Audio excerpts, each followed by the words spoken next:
Зурган мэдээлэл боловсруулалт.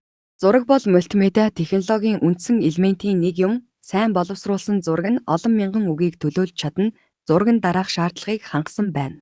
Үүнд тухайн сэдвийн агуулгатай сайтар уялдсан байх, халж буй санаагаа хамгийн оновчтойгоор илэрхийлсэн байх, өнгө түүний сонголт харагдах хэмжээнд зөв төлөвлөгдсөн байх. Энэ бол 7 төрлийн зургийн өргөтгөл юм. Төгсөлтийн цомгийн нүүр хуудас хийх дараалал 1, 2 болон 3.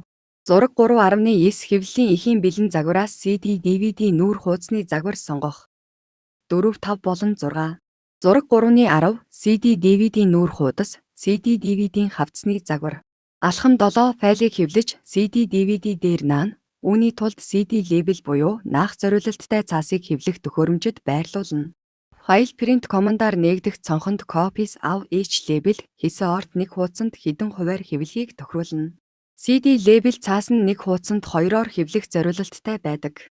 Зураг 3.11 CD, DVD нүүр хуудас хэвлэх байдал. Анхаарал хандуулсанд баярлалаа.